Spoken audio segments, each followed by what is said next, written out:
Welcome back to the Roll Tide Rewind in 2025. We are back to discuss one of the problems Alabama has been having, the run game. We talk about Ty Simpson in our yesterday video. Be sure to give that a check out. And then tomorrow we will talk about LSU's offense. But today we will discuss Alabama's struggling run game.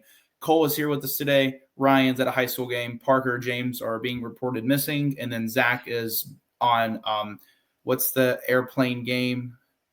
Flight Simulator. There we go. That's what my brain went blank there. Yeah. He's on Flight Simulator right now. He'll be back soon. But let's discuss the problem at hand. Alabama's run game has been an issue. Well, I'll say a problem. It's not just an issue anymore. I think it's a problem. Mm-hmm. Alabama is 14th in the SEC in rushing yards per game, 118.9, 9 rushing touchdowns, 13th in the SEC. Jam Miller averaging 3.8 yards a carry. Daniel Hill, 3.8 yards per carry. Kevin Riley, 3.9 yards per carry. Richard Young, who started the first game, 2.5 yards per carry.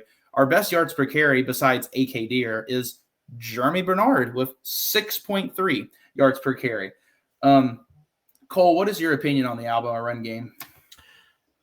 Yeah, it's not good.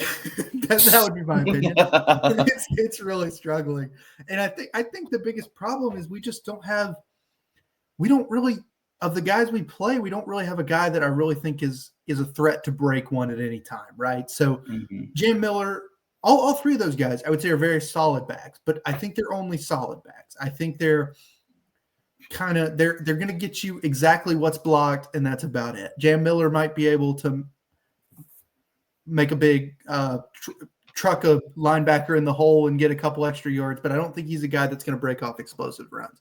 And I think that's kind of where it starts with. It's hard to really have a high yards per carry. It's hard to really have down-to-down success when you don't have the threat of really breaking one. But I think what you mentioned about Jeremy Bernard is a good point, and I hope we get into that because I do think that has been a helpful addition to the run game. Yeah, we will. Let's start with the South Carolina game and Tennessee game. We'll go over some bad run plays and kind of discuss what we see that's going on these plays. Let's start with the South Carolina game. This is in the first quarter, 2nd and 6. This play gets 2 yards. Watch the offensive line here. It's a pistol set. It would be Jam Miller just kind of up the middle. And realistically, there's not much for Jam Miller to do on this play. If we rewind back, Josh Cuevas will pull to the backside here to hit the defensive end, and he gets a good seal. It's pretty good. Dewberry on this play gets blown up almost. Kevin Dewberry, he's going to be right there, and he gets kind of stonewalled. And from what the only thing Jam could have done here on this play is he may have had a cutback here, but that's a hard ask to make. There's not much wiggle room right there for him to make. And if he gets a cutback here, he's looking pretty good, but that's a hard ask for Jam to make on this play. And then Roberts, it kind of gets pushed back a little bit. Parker Brailsford gets a little movement on this play. Well, he actually does pretty better than I thought he did. But just not much for Jam to do here on this play. I don't know if you see anything different, Cole. No, I think you're right. I think the biggest problem with this is it's just a tough box to run on. They've got 7 guys in. The safety also comes down. You see we're able to make a little bit of a hole there on the right side, and I think that's where the play is designed, but the linebacker is easily able to fill that hole. So I think you mentioned it. I think there's not quite enough push on this play. I just think this is a tough box to run on, really. Yeah. Let's go to the next one. This will be in the third quarter. 3rd and 1. I feel like Alabama's been pretty bad with these plays this year. Like, I feel like when it's like 4th and inches or 4th and 1, I almost feel like we're just going to pass the ball because we're more confident that's going to be converted than a rush. Mm-hmm. But we'll see here. We have an oversized, supersized line over here and blown up. And we're going to talk about one guy. We have to talk about it. I know Cole, I'll give him red carpet center stage, but Caden Proctor gets blown up on this play. We'll see on the replay too. His block really is what kind of dictates this play. And then Bernard also doesn't really get a good seal on the edge here. We'll see it better on the replay. Bernard right here doesn't really get a good seal. So if Daniel Hill was to get by the first, he would not have made the first down, but we'll see a replay here kind of show all this movement over here where the play kind of gets blown up. But they're asking Proctor to make this block on this like 2 technique, whereas Proctor has a guy lined up head on him on a 4 technique. But they're asking Proctor to get to this 2 technique, and Dewberry if I remember correctly, he doesn't really get any real push on this defensive end. Proctor's able to get there, but he does get kind of stonewalled. He does get kind of beat. It's a hard block for him to make, but he gets there and just doesn't finish the block. And Dewberry gets a little push and is able to get to his block. But if that block is made, that's probably that's an easy first down. Mm-hmm. But I'll let Cole take it away about Caden Proctor. But South Carolina ultimately just won this play. They kind of wanted it more, is what I can get from this play. Yeah, no, I think you're right. And Caden Proctor, I think, has struggled a little bit this year. I've noticed more of the issues in pass protection, honestly, than run plays, but this is obviously not a very good rep for him. I kind of think he's put in a bad spot here, and I think it's because I really don't think it's necessarily drawn up incorrectly. I think the defensive lineman just makes a really good play here. What I really think happens is he just guesses. He guesses that the run's going to come to the left side, which is a good guess because we've got 3 tight ends to that side, but he makes a good guess. It's very hard for Caden Proctor to make that play. I'd really like him to be a lot lower because I think he's got a much better chance to make the play. If he's lower, he gets the leverage. But I think you can kind of see Cam Dewberry when he comes off the ball. I think he's expecting to block that guy. And because he's already slanted so far to Dewberry's left to the defensive lineman's right, I think he doesn't have a chance at him. So Proctor kind of has to make the play, and I think at that point we're kind of scrambling. So I think this is a really, really good play by that defensive lineman. Unfortunately, I forget his name, but I think he just kind of blows the play up there. Mm-hmm. But I think this is something we've kind of seen a lot. We've seen a lot of these, maybe not runs for a loss like here, but a lot of 1-2 yard gains, even like we saw in the last play. And once it happens over and over and over again, it starts to feel like it feels like a widespread problem, not just a guy making a play like on this play. So, yeah, this is the 12th ranked rush defense in the SEC. South Carolina is. This is like a top 5 defense. This is number 12 in the SEC. Let's go to the next clip here. I feel like Michael Carroll right here. I think that's Caleb Edwards. That's Josh Cuevas. They do a really good job here. If you're just watching them, they set the edge pretty well. They do what they're all supposed to do. But now let's go to the problem. The guards get blown up on this play. Dewberry feel like he's chasing his guy, but that's Jaden Roberts. It looks like that's Parker Brailsford, actually, the center. But the defensive end or the defensive lineman that's in front of Jaden Roberts is able to get around this way to Parker Brailsford. And he's the one that really blows the play up, but Dewberry's block here, that's the guy that ends up making the play. I think that's Goodwin for South Carolina. He used to play for Alabama, I think, a year or two ago. But this is a lot to ask of the guards, but that's ultimately where the play is made, is the guards on this play, where it's Roberts gets a touch on his play. Parker Brailsford is able to push him out of the way a little bit, but Dewberry's block on the guy on the other side is the one making the tackle. But also a good point by Cole. Maybe we just don't have that explosive a running back. Like if the defensive lineman on the other side is coming around to make this play, maybe we just 100%. Don't have that explosiveness. Yeah, that's what I was going to add in. Yeah, that was the only thing I wanted to add. That I think a more explosive running back is able to get away from that defensive lineman. So not a good rep by the offensive line, but I think that's one of those where in the past maybe we don't even bring this up on a show because it doesn't matter because our running back's able to outrun the defensive lineman. He gets 5 or 6 yards out of this. So, yeah, let's go to the next one here. This is my least favorite play call of the day, a halfback draw. Oh, this one hurt me a lot when I watched it in the stadium. But South Carolina is not fooled at all by this play.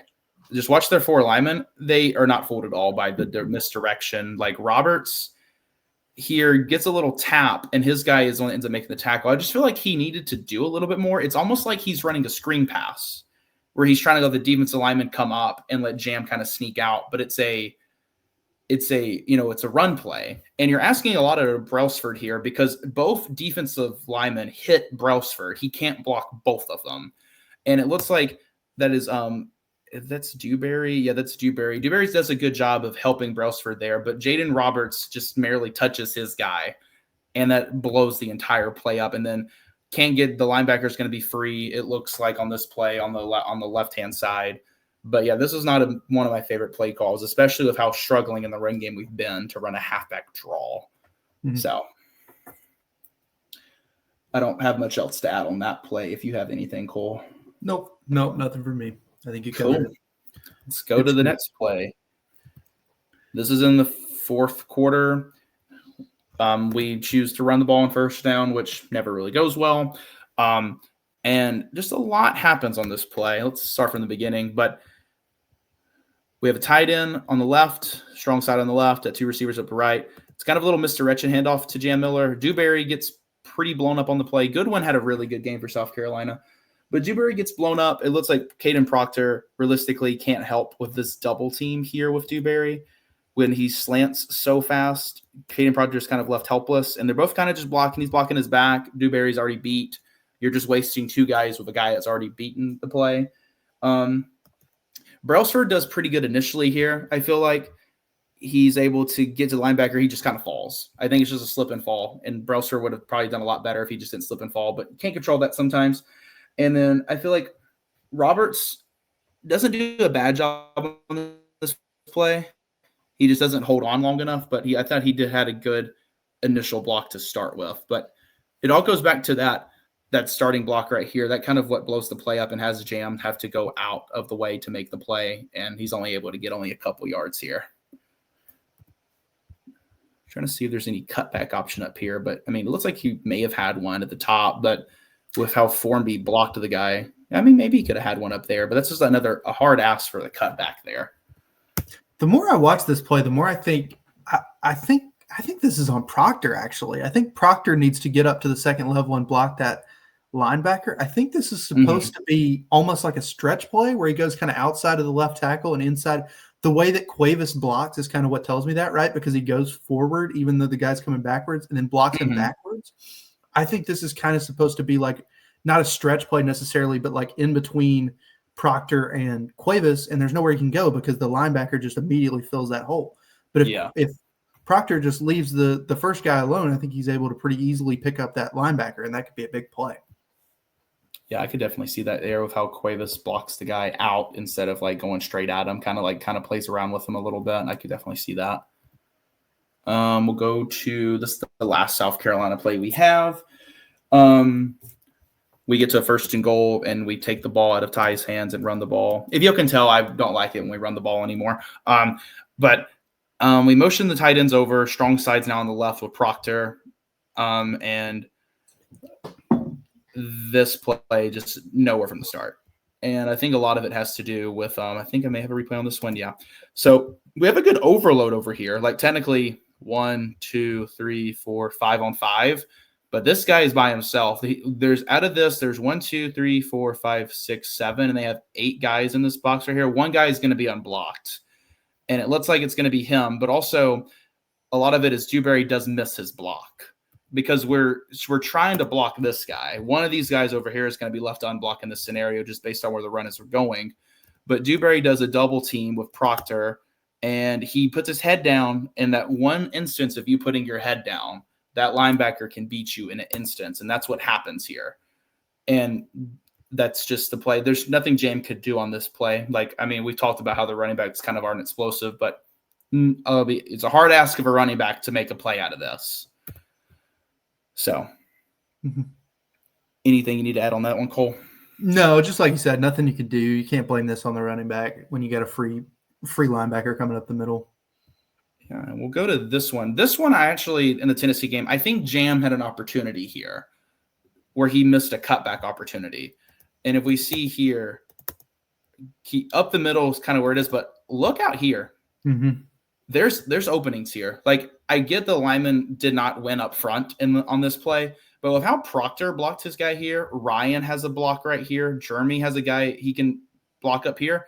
A lot of room over here, and Jam can make a guy miss. It's not like he's just a one-hit down running back. He can make guys miss if he wants to, but that's a missed opportunity there because he just runs into a stone wall and doesn't gain anything. I think like it's a mix. Like I'm not. This film review is not to bash the offensive line. We're bashing, but we're talking about both of the problems where it's the offensive line or it's the running back. I think this is on the running back. I think Jam has an opening here. And with how struggling the offensive line has been, you would think that in the back of his head, like how they call these plays, looking for the cutback angle is always important on these type of plays. And Jam missed it here. And I noticed that he has been running a lot just right at the defenders and not looking for cutback angles, especially this year. I've noticed it a lot more. And it hurts that Justice Haynes transferred, and we're seeing him have all the success that he has too. Yeah. Yeah, I think when we mentioned the lack of explosive running backs, I think that's kind of the elephant in the room, is that if we could have retained Justice Haynes, maybe we don't have those issues with how he's done with Michigan. Yeah. We'll go to the next one. This is a hard block for Cuevas to make, in my opinion. We're asking him to pull, and he gets blown up immediately. Just based on where the defender is going, defender is going to cut immediately inside of Cuevas. He kind of senses that he's going to be kicked out, and he just kind of guesses right. I feel like in this play, the defender is a pretty good defensive end. Tennessee leads the SEC in sacks, at least at this point they did, and he slashes and catches it really quickly. But hard to see, especially on a four-man front, that Alabama barely gained a yard. So it's just a hard thing to see. Nothing Riley could have done here on this play. I feel like he's immediately met on the play, but it is a hard block for Cuevas to make, especially if since it's not really, it's kind of a kick out block, but Cuevas does stumble his feet to like get his feet set. And by the point he does that, the defensive end has already beat him on this play. Yep. And another good play by the end there, I think. Yeah. I think it's, like you said, it's a tough block to make, made even tougher because he makes such a good job slanting inside immediately. Yeah, we'll go to the last run play on this segment. I just think this is a difference of we just don't have a quick enough running back on this play. They get blown up here. It looks like it was Michael Carroll on this play, but Jam's feet elusiveness here kind of get caught up on Carroll's feet, and that ends the play immediately. Now, not all on Jam. When you're hit in the backfield, you're asking for trouble. But it looks like if Jam is able to get his feet around, he has a pretty good 3-4 yard run to get a first down here. Instead, it sets us up at 3rd and 2 when it was 2nd and 2. But yeah, we're just showing off some runs of not good. But we'll go into a positive. In the last 2 games, I feel like Daniel Hill has been a spark for this run game. Against Florida State, Richard Young was the starter. Against Louisiana Monroe, Kevin Riley was the starter. Against Wisconsin, Riley was the starter. And then since then, Jam Miller has been the starter. But with how Daniel Hill has been playing the last 2 weeks, I expect him to maybe have potentially a starting role against LSU, which would be our 4th different starting running back this year. What have you seen out of Daniel Hill in these last 2 games? And do you think he has a chance to maybe even start and have a bigger role for this team? Definitely, yeah. I mean, we've seen his role improve over the last 2 weeks. I think the number one thing that jumps out on tape when you watch Daniel Hill is just he runs angry, which I appreciate. I think he's a huge dude, and he's able to break arm tackles very easily. And I think that's very valuable in this offense, especially when we've seen with some of the plays we've seen where we might have defensive linemen in the backfield at the snap. I think having a guy that can run through these tackles sometimes is very important. So I'm glad we're seeing Daniel Hill. What it brings up to me, honestly, is that I think this running run game needs to be more of a ride the hot hand approach than focusing on one guy. I think we've seen each of these running backs have moments where they've looked very, very good, and we've had moments where they've looked not very good. So I think it needs to be a committee approach where we're able to figure out early in the game kind of whose running style is going to best fit against the defense we're playing, and maybe ride that guy for the rest of the game, or in the lion's share of the carries at least. Yeah, I agree. One thing I'll mention here with the run game, I feel like Bernard has been like our best running back, even though he's just a receiver. But you can see here his elusiveness at like breaking tackles and stuff. But Bernard has 6.3 yards per carry on like 15 rushes, I believe. We're getting him the ball, and it made me think about how the Packers, like at this point now, like 7 or 8 years ago, had Ty Montgomery, who was a receiver out of college. And for a few years, they played him as their running back. And he was a pretty good running back. Like, he was able to score a lot of touchdowns, whether it be receiving and rushing. But they made him run the football, made him catch a lot of passes. He was a very highly used running back. I wonder if we think later in this year, after this bye week, do we think we see Bernard get even more rushing attempts? Or do you think it's going to be, it's still going to be the same old, where like get him some jet sweeps, do the same old, like a few carries a game? Or do you expect him to get like more of a running back load, especially with the struggles that Alabama's had? I think we probably see it stay about the same. I think the risk you run when you run a lot of these gadget plays in a game is that I think just by the nature of the fact that they're gadget plays, the more you run of them, the less successful you're going to be on the whole. Like I feel like the more times we run this, Jeremy Bernard's yards per carry is probably going to go down. But I think this is important because I think it can open up more traditional runs up the middle. If you've got this, if you've got the threat of Bernard running it to the outside, you may be able to get a bit of a lighter box on the inside. One other thing I want to mention here, and another way we can potentially get Jeremy Bernard in what's technically a pass play, but opens up the run game as well, is I think this offense, and I don't want to complain about the passing game because I think the passing game has been very good, but we don't see a lot of screens. And when you have guys as talented with the football in their hands as Jeremy Bernard and Ryan Williams, that's something I'd kind of expect to see a little bit more. And I think that can maybe open up the middle of the field a little bit more. It's when you have problems running the ball, screen passes aren't going to count as a run, but they're effectively run plays, right? So I think any wrinkle you can add to that run game, I think is important when you're having trouble running the ball. I think Jeremy Bernard running the ball is a good wrinkle to add. I also think a screen game, adding more screens to the offense could be another nice wrinkle. That's a good point there. We'll end with one more thing. Why isn't AK Deer playing? I feel like he's potentially the most explosive back Alabama has. Like even on just this carry right here against Louisiana Monroe, you see his explosiveness just pop off the screen. And I really haven't seen that at an Alabama back this year. So do you think AK Deer has a chance to play more as the end of the season goes on? Or do you think it's just going to be, Eastern Illinois game and that's about it? Thomas, I'm not even sure I'm willing to say he's just potentially the most explosive running back Alabama has. I think he is. I think it's hard to argue it's anybody else at this point.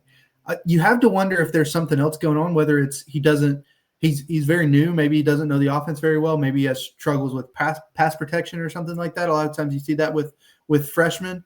But I think if you want to unlock these potential long run plays, I think he's the best option. Now, I think if we haven't seen it thus far with how much the run game has struggled, I don't know that we're going to see it the rest of the year. Maybe we take this as a redshirt year for AK and maybe plays a bigger role in the offense next year, unfortunately. But if there's no obvious glaring issues, I don't see why he's not playing because he looks more explosive on this run than I think I've seen anybody in Alabama's backfield all year. No, I definitely agree with that because this is Alabama's running backs versus Power 4 competition, just yards wise. Florida State 67, Wisconsin 45, Georgia 76, Vanderbilt, the best game we had, 153. Jam Miller, I think, had 136 of that. Missouri 117. I thought we ran pretty well against Missouri.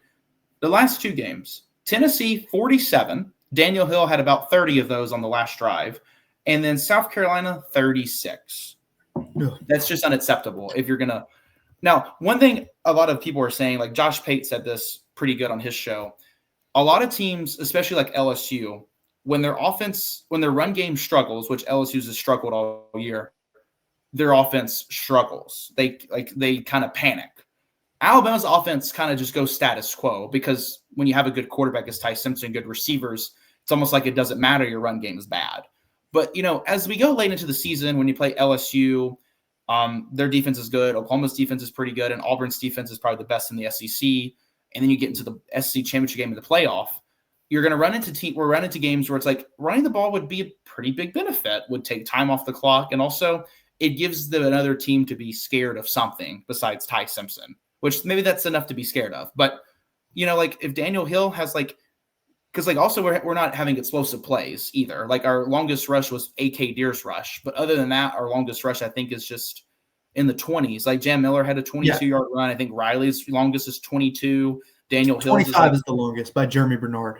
But yes, so that was one of my points I wanted to bring up is that we have one rush longer than 25 yards all year. That's again points to the lack of explosiveness. But sorry, go ahead. That's where I was kind of ending at. It's just the lack of explosiveness also hurts too, where it's like they don't trust any of our running backs to make any of these deep runs. But also, it would just be better to have more consistent runs. Like we mentioned in the beginning, Jam Miller, 3.8 yards per carry. Daniel Hill, 3.8. Kevin Riley, 3.9. Richard Young, 2.5. We haven't seen him in a little bit, but I think he kind of just got beaten out by the other guys. But we'll see. Like this obviously has to be improved. We see all the issues in this video where if it's offensive line or running back issues. But, yeah, I hope that Alabama turns this around, because if this turns around, Alabama's potential goes to above the ceiling. It already the limit is the ceiling, but the potential could be outrageous if the run game becomes more effective. But anything else you have to add, Cole, on this? One more note I wanted to mention, and I probably should have mentioned this earlier, but one thing that I don't think is getting talked about enough that could be part of the reason, I think Jaden Roberts coming into this year, I think he's banged up. He doesn't look nearly the same player that he was last year. I don't know if that's injury. I think it's injury because he came into the year banged up. I think that's a big hindrance to the run game. He was one of our best run blockers last year, and he just hasn't been quite at the same level this year. And hopefully with the bye week, maybe he gets a little more time to recover. Maybe he'll actually play the whole game. This time would be great. But I think that's been one of the problems with the run game. Yeah, maybe they'll find a complement of 5 linemen that actually stay in the whole game. But it seems like they're going to be subbing guys out. Like William Sanders is getting more time. Michael Carroll has been playing some too. So looks like the only 2 that are safe are Parker Brailsford and Caden Proctor, which probably could have guessed that. Them 2 were pretty safe. But the other, like Geno Vandemark, has had some struggles this year. Wilcom Formby's had his own struggles. But got to like the running backs got to ride the hot hand. I kind of think that's what they're doing with the offensive line as well. But hope you all enjoyed the video. Be sure to give us a subscription. We have just crossed 500 subscribers. We're on our way to 1,000, so make it easier for us to get there. And then we'll be back tomorrow with some LSU offensive film and what to expect from the Tigers next Saturday. Hope everyone has a great rest of your week, and roll Tide. Roll Tide.